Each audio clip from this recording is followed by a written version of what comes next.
Please like, subscribe, and be sure to click that bell button for regular and exciting indie film content and your chance to be the first to engage with the Liftoff Global Network of Film Festivals as we embark on launching the careers of the filmmakers of tomorrow. Hello everyone and welcome to today's stream, and happy Easter to everyone who's celebrating Easter today. It is the final day of the Manchester Liftoff Film Festival. This stream will be looking at the Manchester Liftoff Film Festival and also the first roundup for the Austin Liftoff Film Festival. We're going to start with Manchester, considering it is closing today. So if you are watching this live and you are here in the chat room, I can already see that quite a few people have said hello, welcome. Let us know which film you're supporting, if you're a filmmaker behind it, producer, director, or what your role was on the production, or if you've just stumbled across our channel and want to say hi, you can put that in the chat room. It is now open. Perfect. So like I mentioned, we're going to start with the Manchester Liftoff Film Festival. So it was running from the 13th of March and ends today, which is the 10th of April. So it's been open for a whole month so far, and we're currently in the audience round stage. This is why we're doing the audience roundup. But at the same time as the audience have been watching all of the films, the jury and judges have also been going through every single film within all of the programs. And when the network round goes live on Wednesday, I hope, it'll be going live on Wednesday. The films that have received the most votes from the audience, the two top films from each program, will be going into the network round, as well as all of the films that the jury has highlighted in some shape or form that should also move into the network round. So we have lots of films that will be moving into the network round, and that will all be announced on Wednesday as soon as the festival has closed today. So if you haven't voted yet and you're sitting there with a Manchester ticket and you're like, I need to place my 2 votes, I'm going to show you a trailer now on the best way to do so. Here we go. Our online festivals are designed to bring much needed new eyes to true indie film. They are a tried and tested method of providing a platform of diverse work to a large audience. The voting process is specifically created to engage people with the collection. Once you purchase the program, to watch the films you'll be sent a ticket email which contains your personal link to sign up to the festival, along with your voting code and link. Before the festival closes, head to the email again to cast your vote. Entering the code in the email will give you access to the form, which will then ask you to select your 2 favourite films and provide some feedback on the projects. Throughout the festival, we'll be running events on our YouTube channel, such as live festival updates, free workshops, and promotional filmmaker interviews. Filmmakers will also receive daily updates from the festival. Thank you for participating. Wonderful. So as you've been watching that voting trailer there, a few more comments have come in the chat room. So artist, singer, writer, producer Rennie says, Happy Easter to you all. And Michael says, hello from Puerto Rico. Very, very cool. I love the festival. Thank you for giving us an opportunity to see our Virus C2 Forgotten too. Thank you so much for commenting in the chat room. So, final thing I need to mention before we move on to see which films are currently in the lead. I just wanted to recap some of the prizes. So we have our audience round, which is where we will be our audience choice award, where we will be inviting up to 4 films to screen with us live on YouTube, muted in the background as we delve into each project in a director's commentary roundtable. Then we also have overall winners in their categories. So we have Best Feature, Best Short, Best Feature Documentary, and Best Documentary as well, which have their overall category winners. And then we also have films that will be shortlisted for a season award, where we're hoping to award a handful of films for a shortlist of the season awards. And the season awards, if you do pick up an official nomination for a season awards, is where you'll have your work screened at Pinewood Studios in front of professionals and audience member, and to be in the runnings to win one of these trophies. So they are the prizes. And yeah, again, thank you to everyone who is here today and to everyone who is in the chat room. Okay, so we're going to move on and we're going to look at the films that are currently in the lead for Manchester. We're going to start with the local filmmakers, and I was really hoping that this program was going to hit the 1,000 mark on playthroughs, but it's just come through shy on 999. So it's just come through short on 999 playthroughs. But I reckon by the time that the festival closes tonight, it will hit that golden 1,000 mark. So thank you to everyone who has been a part of this program and watching. We have had 55 votes in so far with an audience of 73. So there's still a few votes to come in. So in these final hours, everything may change. So the first film that we're going to take a look at is A Day in the Life, and this is currently on 15 votes.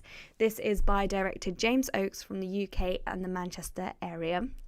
When one of his best friends makes a life-changing announcement, Pat's normality is turned upside down. So well done, James. I know that you've just taken over on the film that was currently in the lead, so well done for pushing through and making it into pole position as it stands so far. Up next, we got Three Women, which is on 13 votes, and the film that was in the lead before James shot through and passed there. This is a film from the Manchester area, and it is a student short film, so well done to Tasmin Stoke for remaining in the top here.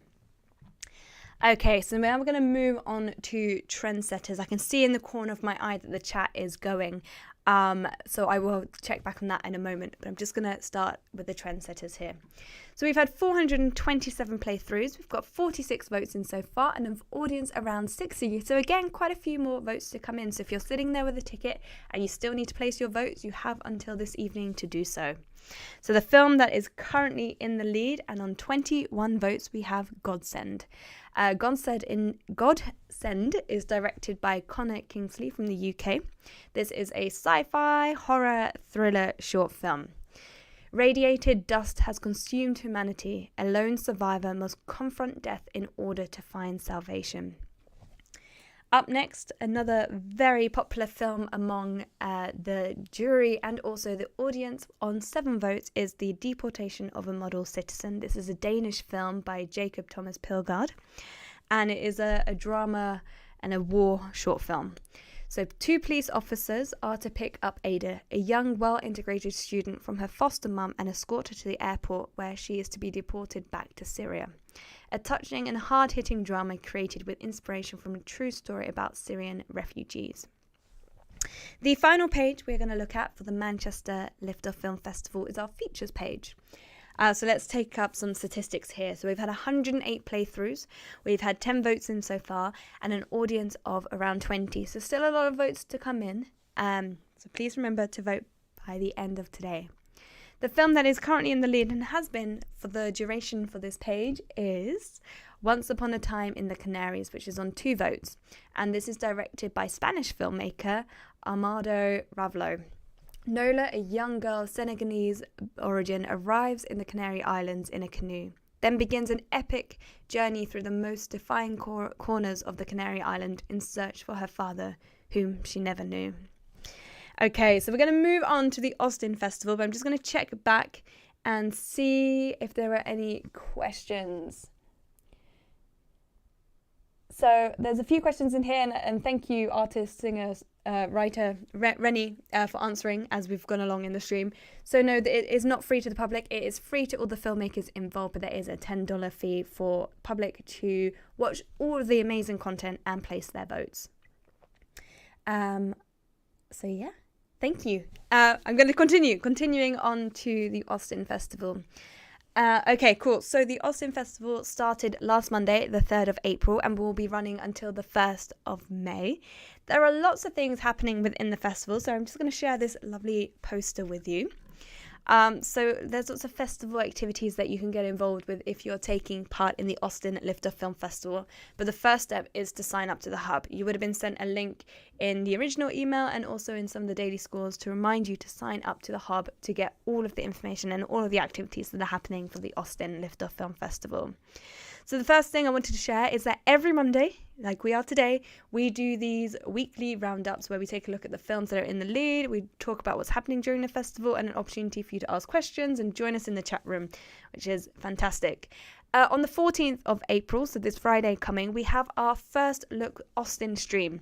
And this is where Lloyd and Carolyn will be looking at some of the films that are taking part in the Austin Festival, breaking them down and having a really cool conversation and delving deeper into each of those projects. You can apply to take part in that if you wish via the hub. The application is now open and all you have to do is comment on a post that is in the hub.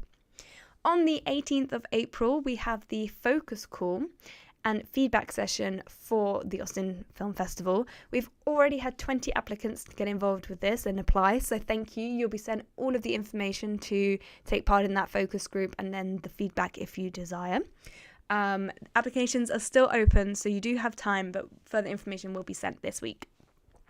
On the 21st of April, if you're looking to fund your film, then do join us for a How to Fund Your Film workshop with Carolyn and Lloyd, who will be breaking down different structures and establishments in Austin and the US that can help fund your film.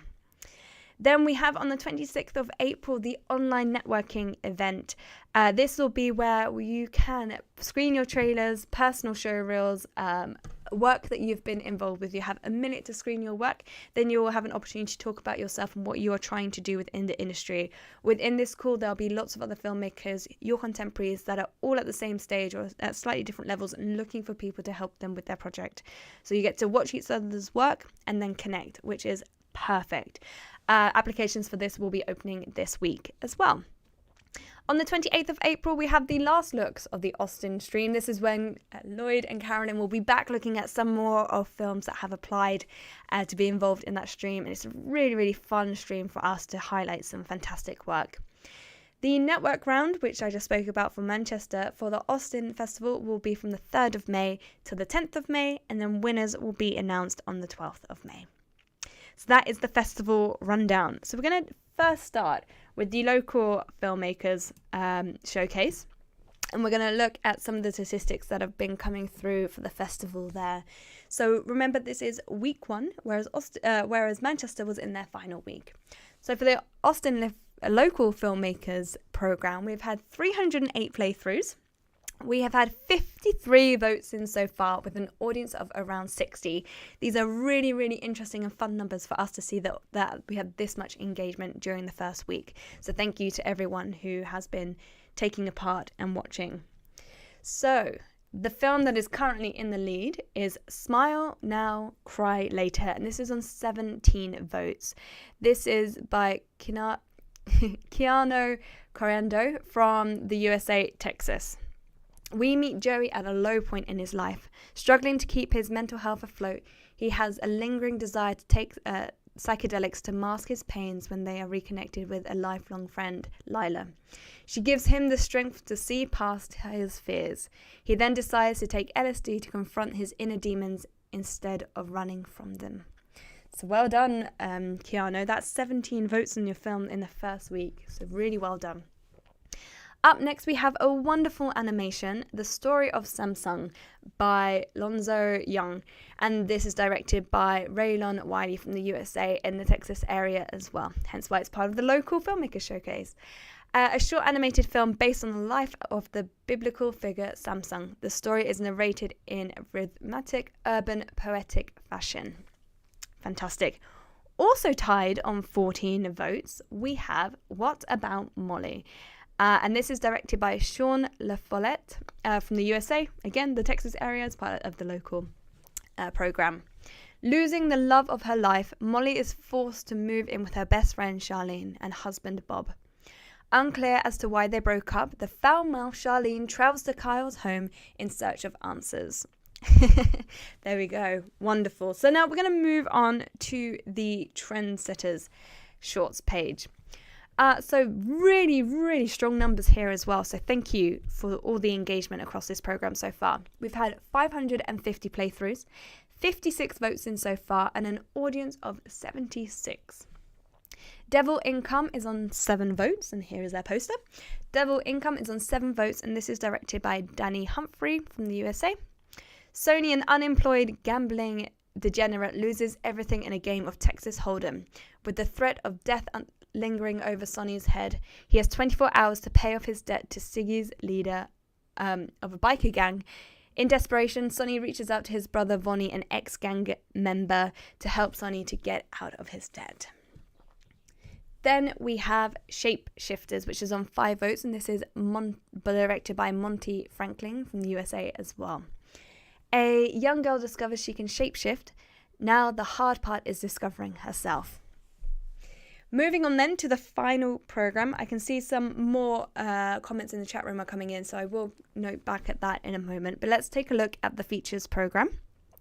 So we are on 201 playthroughs. We have 23 votes in so far and an audience of around 40, which is fantastic considering this is our features program. Let's take a look at the film that is currently in the lead. So on 5 votes, we have Back at It. And this is directed by Mikhail Karadimov from the USA. Back at It follows a diverse group of working comedians as they navigate New York City in the wake of the COVID-19 pandemic. While all comedy clubs, bars and restaurants are shut, these entertainers take to the streets, rooftop parks and digital spaces to keep their comedy alive. Back at It asks us how the art of stand-up changes when the traditional system and the established hierarchy no longer exists. Who will evolve and raise their voice? There we have it. And then the final, fantastic poster as well. The final film that we are mentioning here today is The One That's Left Behind, The Plight of the Single Mother in Japan, which is on 4 votes. And this is directed by Ronnie McCoy, who is based in Japan. This documentary takes a deeper look at the themes of hidden poverty that has occurred in spite of Japan's rapid economic growth in such a short period of time immediately following World War II. The film covers the suffering and hardship of single mothers, which has never been looked at before, from various angles, and unravels the causes of unequal social background that people are unaware of. So there we have it. That is our roundup come to an end, and we're circled back around to Manchester. I'm just going to take a quick look in the chat room here just to see if there are any comments. So let me just have a look. I have some short films inside of Pimer Studios from my producer. Amazing. And Smile After Cry should be interesting. Absolutely. And I can see that there are more people who have just joined us. So if you are coming in towards the end, thank you so much for joining us on today's stream. Happy Easter. And we will be back next Monday with the following roundup. And on Friday with our first look stream. Until then, thank you and goodbye.